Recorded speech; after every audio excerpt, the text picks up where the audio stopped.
Shalom Bapak Ibu dikasih Tuhan, ketemu lagi dengan saya Evangelis Avraham Effendi Usman. Shalom Aki, aku kabarkan Injil keselamatan. Bapak Ibu dikasih Tuhan, hayya bina an nashkura ila rabbina alladzi qad a'tana nikmatan katsiratan wa hidayatan wa sihhatan wa ilman katsiran wa hayya bina an nashkura ila Yasu'a alladzi qad hamalana minadh dhulumati ilan nur wa kadzalika ila siratil mustaqim.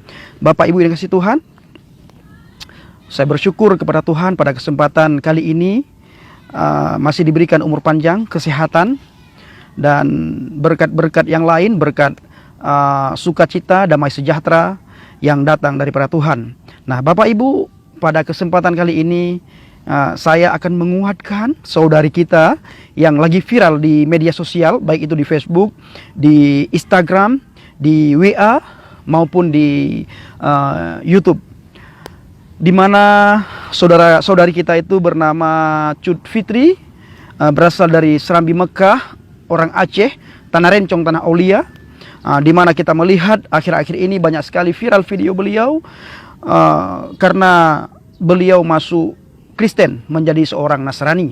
Nah, beredar video itu Bapak Ibu, saya mendapatkan kabar, saya menonton di media sosial, saya melihat ya Bapak Ibu ya, di mana orang Aceh, terutama sekali keluarga daripada Kak Cut ini, Cut Fitri ini, mereka berasumsi bahwa Kak Cut ini diculik, Kak Cut ini dicuci otaknya oleh orang Kristen, sehingga dia meninggalkan akidah lamanya, meninggalkan agamanya, masuk ke agama Kristen. Nah, perlu teman-teman ketahui, saudara-saudara ketahui, terutama sekali keluarganya Kak Cut Fitri, perlu diketahui bahwa masuk Kristen itu kalau bukan panggilan, itu tidak ada orang yang mau masuk Kristen.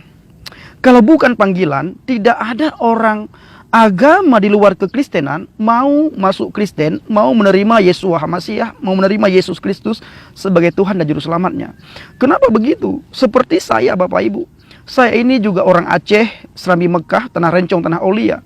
Saya masuk Kristen pada tahun 2004, pada tahun 2015.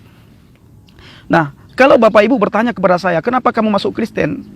Saya katakan saya tidak tahu kenapa saya masuk Kristen. Yang pertama sekali, yang jelas, saya masuk Kristen itu karena keselamatan. Yang kedua, Alkitab mencatat, bukan kamu yang memilih aku, tapi akulah yang memilih kamu. Kami Bapak Ibu tidak mau memilih Yesus. Kami tidak mau masuk Kristen, tidak mau menjadi seorang Nasrani. Kami tidak mau percaya kepada Yesus Tuhan. Tetapi Alkitab mencatat, bukan kamu yang memilih aku, tapi akulah yang memilih kamu. Bahkan Tuhan mengenal kita itu sejak dalam kandungan. Kita sudah dikenal oleh Tuhan. Bahkan Alkitab juga mencatat, aku memilih kamu sejak dalam kandungan ibumu. Nah, prosesnya cuma berbeda-beda Bapak Ibu.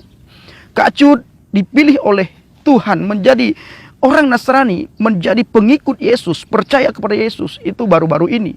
Sementara saya 5 tahun yang lalu sudah dipilih oleh Yesus. Ada juga orang Kristen, banyak yang terpanggil, sedikit yang dipilih. Dari dalam kandungan menjadi jadi orang Kristen, sampai lahir jadi orang Kristen, besar jadi orang Kristen, tetapi belum tentu orang itu dipilih oleh Tuhan. Nah, orang Kristen keturunan dengan orang yang dipilih oleh Tuhan itu berbeda.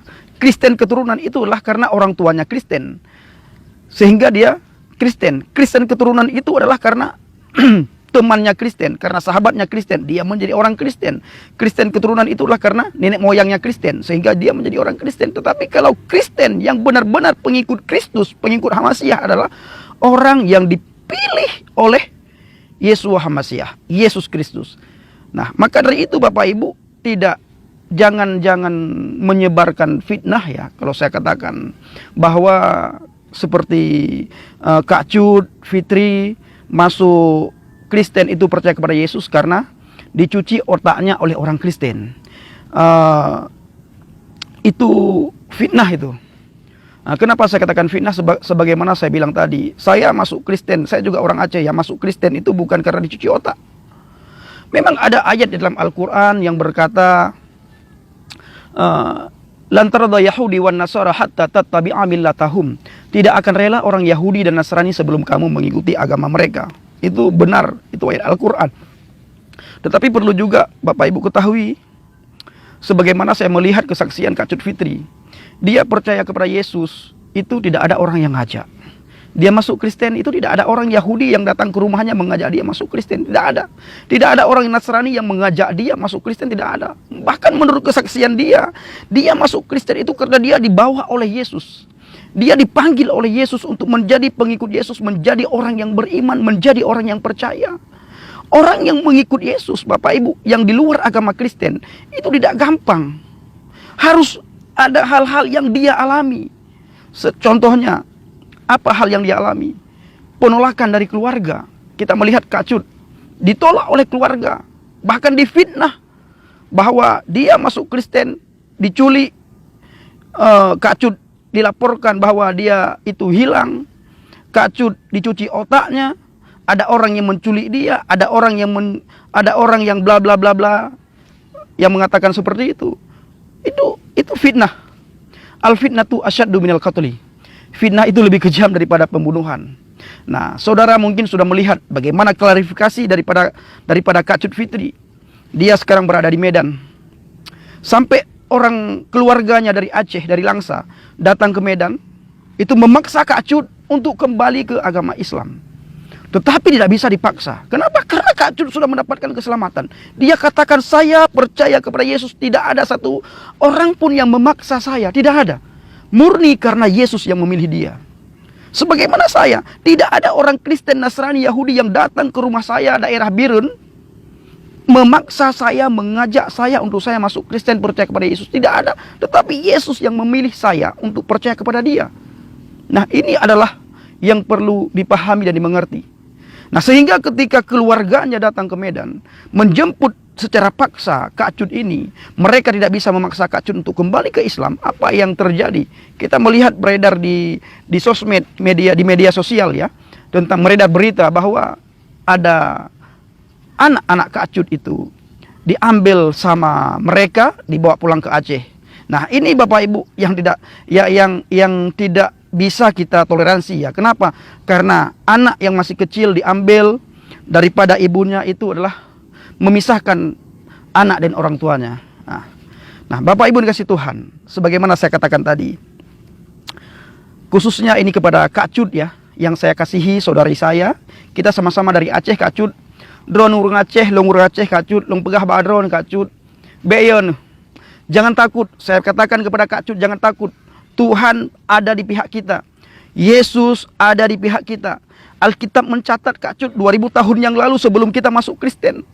Berpegang teguhlah pada firman, berpegang teguhlah pada perkataan Tuhan, berpegang teguhlah pada perkataan Yesus. Yakinlah iman apa yang sudah Kak Cut imani. Yesus berjanji dia akan menyertai kita sampai berkesudahan zaman. Nah, Kak Cut, Tuhan tidak akan membiarkan Kak Cut tergeletak. Tuhan tidak akan membiarkan Kak Cut jatuh. Tuhan tidak akan membiarkan Kak Cut sendiri. Ketika Kak Cut merasa sedih, Kak Cut minta kepada Tuhan. Tuhan tolong hadir di tengah saya. Bawa saya Tuhan. Dekap saya, peluk saya Tuhan. Saya tidak sanggup. Saya percaya Kak Cut, Roh Kudus akan menghibur Kak Cut. Roh Kudus akan menguatkan Kak Cut. Roh Kudus akan selalu memberikan kekuatan lahir dan batin kepada Kak Cut, sehingga semakin hari Kak Cut semakin bertumbuh di dalam iman percaya kepada Yesus.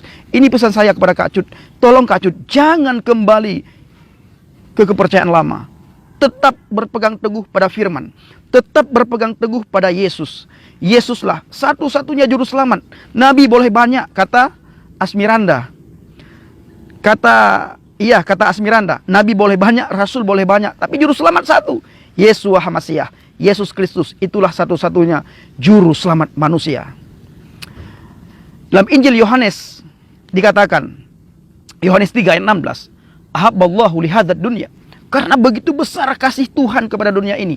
Ahabballahu lihadzat dunya, ini bukan Al-Quran, tetapi Bible, Alkitab Billughah al-Arabiyyah. Saya bacakan, ahabballahu lihadzat dunya, karena begitu besar kasih Tuhan kepada dunia ini sehingga dia mengaruniakan putranya yang tunggal, sehingga setiap orang yang percaya kepadanya memperoleh hidup yang kekal. Nah, Kak Cut, Kak Cut sudah mendapatkan rahmat, sudah mendapatkan hidayah daripada Tuhan, sudah mendapatkan kasih karunia, sudah mendapatkan anugerah daripada Tuhan. Berpegang teguhlah pada firman, maka Kak Cut akan selamat dan Kak Cut sudah memperoleh hidup yang kekal.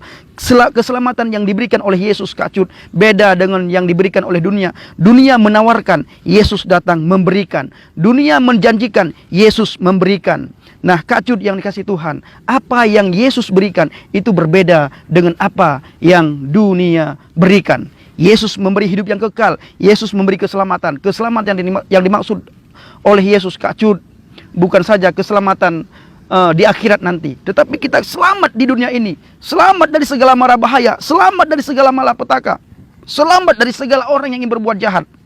Bahkan Kak Cut selamat dari gebukin orang. Maka dari itu Kak Cut berpegang teguhlah pada firman, berpegang teguhlah pada Yesus. Yakinlah terhadap apa yang sudah Kak Cut imani. Ingat, Kak Cut tidak sendiri, ada saya juga, sama-sama kita orang Aceh Kak Cut. Ayo tetap berdiri teguh, tetap berdiri teguh pada firman. Kak Cut yang saya kasihi, saya dengar Kak Cut ada di Medan. Nanti kalau saya sudah ada berkat Kak Cut, ini sudah bisa pergi ke Medan, sudah bisa saya dengar pesawat sudah bisa beroperasi lagi. Saya nanti kalau ada berkat saya akan ke Medan temui Kak Cut supaya Kak Cut tidak merasa sendiri. Ada saya juga orang Aceh yang sudah percaya kepada Yesus. Inilah yang bisa saya sampaikan, pesan saya kepada semua orang. Bagaimana dengan ayat Al-Quran yang mengatakan la akraha fid din, tidak ada pemaksaan dalam agama. Nah, silahkan direnungkan sendiri apa maksud la akraha fid din. Apakah la akraha fid din itu hanya sebatas tulisan atau apa? Yang jelas tidak ada pemaksaan dalam agama. Inilah yang bisa saya sampaikan. Lebih dan kurang saya mohon maaf. Kak Cut tetap sehat, jaga hubungan dengan Tuhan, selalu mengharapkan belas kasihan Tuhan, selalu mengharapkan Tuhan campur tangan. Saya percaya Tuhan menjaga dan melindungi Kak Cut. Bapak Ibu kasih Tuhan, mari kita berdoa buat Kak Cut. Ya Aba ya Bapa, kami bersyukur kepadamu Tuhan atas kebaikan, kemurahan dan pertolonganmu Bapa. Pada kesempatan kali ini Bapa, kami berdoa khusus bagi Kak Cut Fitri, orang Aceh yang baru percaya kepada Engkau. Kami melihat di media sosial Tuhan, dia mengalami trauma Tuhan, dia mengalami pemaksaan untuk kembali ke agamanya yang dulu Tuhan. Tuhan tolong campur tangan, Tuhan tolong jaga Kak Cut, Tuhan tolong lindungi Kak Cut, pagari Kak Cut Tuhan dengan pagar berapi dari surgawimu. Kirim ruah kodesmu, Roh Kudus untuk selalu menghibur Kak Cut Tuhan, sehingga Kak Cut tidak merasa sendiri. Kak Cut selalu dihiburkan oleh Roh Kudus, sehingga Kak Cut tetap kuat, berdiri teguh di tengah badai. Terima kasih Tuhan, di dalam nama Yesus Kristus hamba berdoa. Haleluya, haleluya, amin. Shalom Aki, aku kabarkan Injil keselamatan. Haleluya.